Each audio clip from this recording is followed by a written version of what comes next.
உரையின் விரைவு செய்திகளுக்கு உங்களை வரவேற்கிறோம். தமிழகம், இந்தியா, சர்வதேசம், வணிகம், விளையாட்டு போன்றவற்றில் முக்கிய நிகழ்வுகளை பார்க்க இருக்கிறோம். முதலில் தமிழகத்தின் முக்கிய செய்திகளை இப்பொழுது பார்க்கலாம். முதலமைச்சர் ஜெயலலிதா மீதான சொத்து குவிப்பு வழக்கில் அரசு தரப்பு வழக்கறிஞர் பவானி சிங் நீக்கப்பட்டுள்ளார்.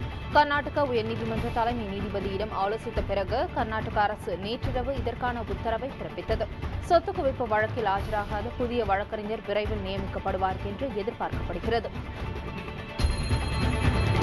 பெரியாரின் 135வது பிறந்த நாளை ஒட்டி தமிழகம் முழுவதும் திராவிட கழகத்தினர் அவரது சிலைக்கு மரியாதை செலுத்துகின்றனர். சென்னை அண்ணா சாலையில் பெரியாரின் சிலைக்கு திமுக பொருளாளர் ஸ்டாலின் மாலை அணிவித்து மரியாதை செலுத்தினார். முதலமைச்சர் ஜெயலலிதா, திராவிட கழக தலைவர் கி வீரமணி ஆகியோரும் பெரியாருக்கு மரியாதை செலுத்த உள்ளனர். சென்னையில் தொடர் உண்ணாவிரதம் இருக்க முயன்ற மாற்றுத்திறனாளி பட்டதாரி மாணவர்கள் கைது செய்யப்பட்டனர். ஆசிரியர் தகுதித் தேர்வில் மாற்றுத்திறனாளி மாணவர்களுக்கு 40% இடஒதுக்கீடு வேண்டும் என்பது அவர்களது கோரிக்கை. காவல்துறையினர் தங்களை வலுக்கட்டாயமாக கைது செய்ததாகவும் இரவில் கோயம்பேடு பேருந்து நிலையத்தில் விட்டுவிட்டதாகவும் அவர்கள் குற்றம் சாட்டியுள்ளனர். ஆசிரியர் நியமனம் குறித்த நீதிமன்ற உத்தரவை அமல்படுத்தாத கல்வித்துறை அதிகாரிகள் மீது நீதிமன்ற அவமதிப்பு வழக்கு தொடரப்பட்டுள்ளது. பள்ளிக் கல்வித்துறை செயலாளர் சபிதா, ஆசிரியர் தேர்வாணைய தலைவர் விபு நாயர் ஆகியோர் 15 நாட்களுக்குள் சென்னை உயர்நீதிமன்ற மதுரை கிளையில் ஆஜராக உத்தரவிடப்பட்டுள்ளது. உசிலம்பட்டி அருகே அல்லிக்குண்டம் கிராமத்தில் வீடுகளுக்குள் கம்பளி பூச்சிகள் புகுந்துள்ளதால் பொதுமக்கள் அச்சமடைந்துள்ளனர். வீடுகளில் சுவர், உணவு பண்டங்கள் என எங்கு பார்த்தாலும் கம்பளி பூச்சிகள் ஊறுவதால் பொதுமக்கள் அருவரப்படைந்துள்ளனர். கம்பளி பூச்சிகளை விரட்ட விரைந்து நடவடிக்கை எடுக்குமாறு கிராம மக்கள் கோரிக்கை விடுத்துள்ளனர். விருதாச்சலம் அருகே கடந்த 40 ஆண்டுகளாக ஆக்கிரமிப்பில் சிக்கியிருந்த ஏரி மீட்கப்பட்டுள்ளது. ஏரியை சுற்றிலும் இருந்த ஆக்கிரமிப்புகளை தமிழக பொதுப்பணித்துறையினர் நேற்று அகற்றினர். 20 ஏக்கர் பரப்புடைய சித்தேரி என்ற அந்த ஏரிக்கு மேமாத்தூர் அணையிலிருந்து தண்ணீர் வருகிறது. கிருஷ்ணகிரியில் விபத்தில் பாதிக்கப்பட்டவர்களுக்கு இழப்பீடு வழங்காத அரசு பேருந்துகள் ஜப்தி செய்யப்பட்டுள்ளன. விபத்தில் காயமடைந்த 2 பேருக்கு நஷ்டஈடு வழங்க கிருஷ்ணகிரி சார்பு நீதிமன்றம் ஏற்கனவே உத்தரவிட்டிருந்தது. ஆனால் நீதிமன்ற உத்தரவை போக்குவரத்து கழகம் நிறைவேற்றாததால் 2 பேருந்துகளையும் அதிகாரிகள் ஜப்தி செய்தனர்.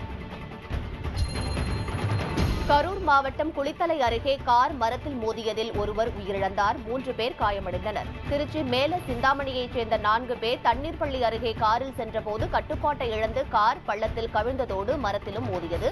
காயமடைந்த 3 பேரும் தனியார் மருத்துவமனையில் சிகிச்சை பெறுகின்றனர். கடலூரில் பயிற்சி முடித்த காவல்துறையினரின் அணிவகுப்பு மரியாதையை விழுப்புரம் சரக டிஐஜி முருகன் பார்வையிட்டார். 218 காவலர்கள் 7 மாத கால பயிற்சியை முடித்ததைத் தொடர்ந்து அணிவகுப்பு மரியாதை நடத்தப்பட்டது. தொடர்ந்து பயிற்சி முடித்த காவலர்கள் பல்வேறு சரகங்களில் செய்து காட்டினர். அரியலூர் அருகே வெள்ளூர் கிராமத்தில் அடிப்படை வசதிகள் செய்து தர கோரி கிராம மக்கள் சாலை மறியலில் ஈடுபட்டனர். முறையாக பராமரிக்கப்படாத நீர்த்தேக்க தொட்டியில் இருந்த குடிநீரை குடித்த முதியவர் அண்மையில் உயிரிழந்ததாக அவர்கள் குற்றம் சாட்டினர். அரியலூர் செந்துறை சாலையில் நடைபெற்ற இந்த போராட்டத்தினால் சிறிது நேர போக்குவரத்து பாதிக்கப்பட்டது.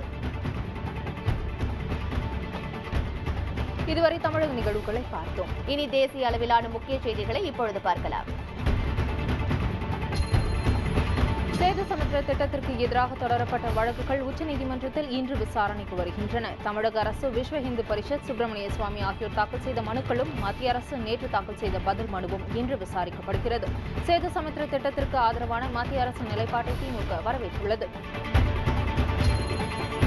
தேர்தலுக்கு முன் பிரதமர் வேட்பாளரை அறிவிக்கப் போவதில்லை என்று காங்கிரஸ் தெரிவித்துள்ளது. தேர்தலுக்கு முன்பே பிரதமர் வேட்பாளரை அறிவிக்கும் வழக்கம் காங்கிரஸில் இல்லை என்று அக்கட்சி கூறியுள்ளது.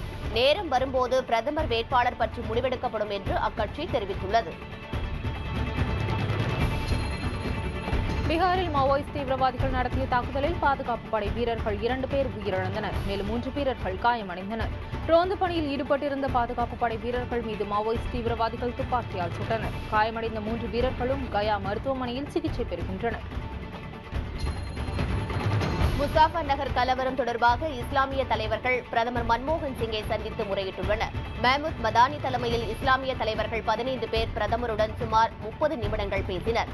அப்போது இன கலவர தடுப்புச் சட்டம் விரைவில் நிறைவேற்றப்படும் என்று அவர்களிடம் பிரதமர் உறுதியளித்தார். உத்தரப்பிரதேச மாநிலம் காஷியாபாத் ரயில் நிலையத்தில் ஐக்கிய ஜனதா தள தலைவர் சரத் யாதவ் காவல்துறையினரால் தடுத்து நிறுத்தப்பட்டார். கலவரம் ஏற்பட்ட முசாஃபர் நகர் மாவட்டத்திற்கு செல்ல சரத் யாதவ் முயன்றார். முழுமையாக அமைதி திரும்பும் வரையில் அங்கு செல்ல அனுமதி இல்லை என்று கூறி சரத் யாதவ் திருப்பி அனுப்பப்பட்டார்.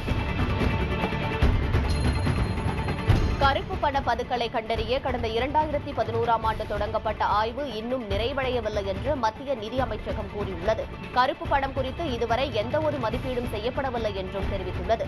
தகவல் அறியும் உரிமை சட்டத்தின் கீழ் எழுப்பப்பட்ட வினாவிற்கு நிதி அமைச்சகம் இவ்வாறு பதில் கூறியுள்ளது.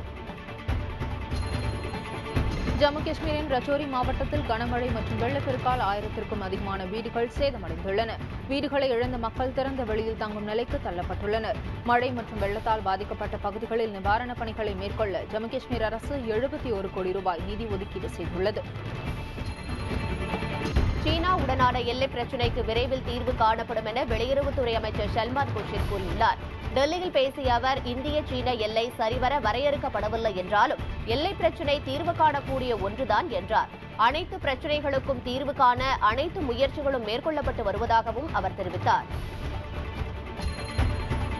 பாரதிய ஜனதாவின் பிரதமர் வேட்பாளராக குஜராத் முதலமைச்சர் நரேந்திர மோடி அறிவிக்கப்பட்டதை அக்கட்சியினர் கொண்டாடி வருகின்றனர். குஜராத் மாநிலம் ராஜ்கோட்டில் பேரணியாக திரண்டு வந்த பாரதிய ஜனதாவினர் மோடிக்கு ஆதரவாக முழக்கமிட்டனர். பல இடங்களில் கோவில்களில் சிறப்பு வழிபாடு செய்து பாரதிய ஜனதாவினர் கொண்டாடினர். இமாச்சல பிரதேச மாநிலம் மஷூர்பா நகரில் நூற்றாண்டு பாரம்பரியமிக்க எருதுச் சண்டை போட்டி நடத்தப்பட்டது.